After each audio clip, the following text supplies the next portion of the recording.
My Rick and Morty controversy explained. Like the time a scene almost got the show canceled. Or when Rick and Morty started beef with a billion-dollar fast food company. And first, we gotta talk about the controversy that caused fans to attack McDonald's. See, the beef first started when Rick complained about a specific McDonald's sauce, saying he was unhappy the sauce didn't exist anymore. After doing some digging, fans found out that the sauce was real, but it had been discontinued 25 years ago in 1998. These fans created a petition asking McDonald's to bring back the sauce, and a couple weeks later, the company agreed. And this is where things started going very, very wrong. See, fans had traveled miles just to get a taste of this sauce, so when it quickly ran out, people got pissed. Countless videos of fights and damage to store property began flooding the internet. The attacks got so bad that McDonald's had to respond, issuing 20 million sauce packets to calm everyone down. But listen, McDonald's riots aren't even half as bad as the time Rick and Morty made two messed up jokes. See, over the last 10 years, the show has made many controversial jokes. But in an episode called Primordius, Rick and Morty took things a little too far.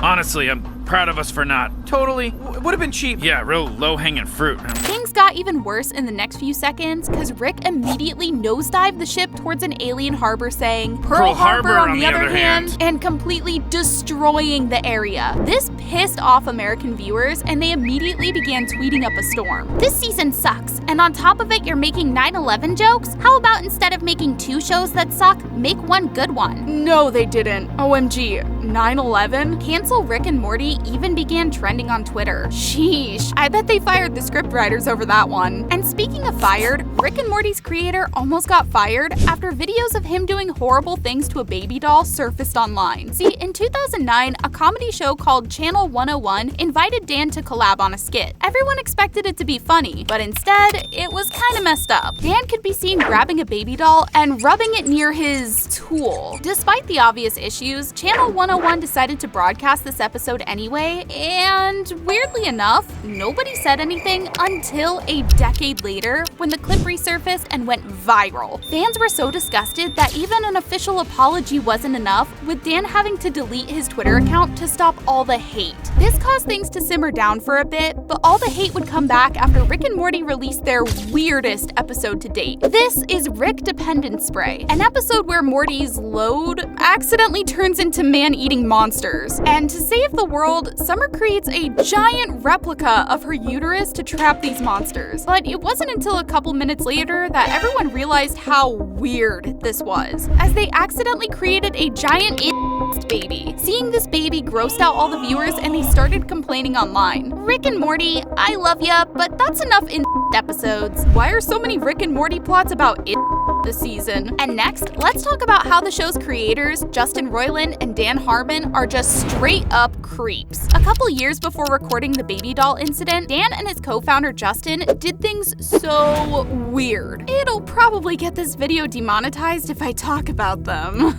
Let's just say they did some really pervy things. And instead of responding to the controversy, the two kept quiet and just kept working on Rick and Morty, which turned out to be a great idea because after a couple weeks, the whole controversy blew over. Unlike the show's weird obsession with Nazis. See, this is Aberdolf Linkler, and this is Nazi Shrimp Rick, just two of the many references to Nazis in the show. And while Rick and Morty are known for making edgy jokes, fans started getting suspicious when the references just kept popping up. It got to the point where hundreds of fans started calling out Dan Harmon on Twitter. Why the hell do you keep on including Nazi themes in the show? Dan and the team need to chill. I'm getting a little sussed out by how much they're mentioning Hitler. Without hesitation, Dan Harmon quickly addressed the accusations on his podcast with a long anti-Nazi rant, quickly putting an end to this controversy. Now, sometimes fans get mad for the dumbest reasons. See, on the internet, a group of fans started complaining that the show lacked morals or religion. I feel like something is missing. The show needs someone who is at heart a good person. The main cast right now is just full of really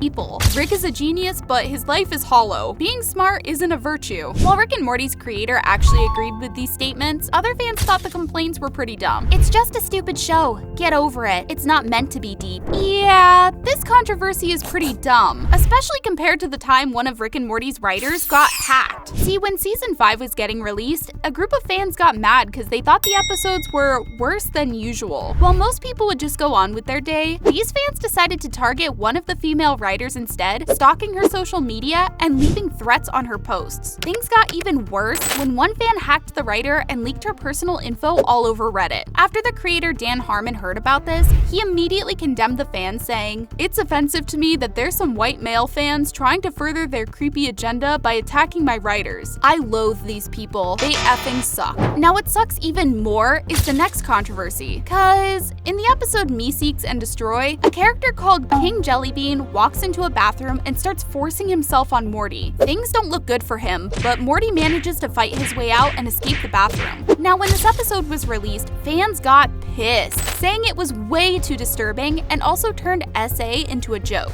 The backlash was so severe that the show creator Justin Roiland publicly apologized and claimed the scene wasn't trying to make fun of SA. Fans ended up calming down, but to this day, they still hold a grudge against this episode. Now there's one event in Rick and Morty that's so racist that even employees at the show got mad at Dan Harmon. See, a writer called Jessica Gao added a new character to the show and gave them the name Wong, trying to get an Asian person into Rick and Morty. But when a white woman was cast for the role, Jessica got pissed, confronting Dan Harmon and insisting that they change the Asian name if a white person was going to voice the character. Dan didn't end up changing the name, but he did start a podcast with Jessica talking about how to solve racism. This podcast would come in very handy just a few months later when Rick and Morty would accidentally anger one of the biggest shows of all time. See, in one episode, the writer snuck in a scene that roasted Game of Thrones, basically saying that the good writing started with season 1 and ended once the horrible season 8 was released. The team didn't think that anyone would notice this roast, but they were completely wrong, as fans thought it was hilarious and it quickly spread on social media until Game of Thrones found out, and they were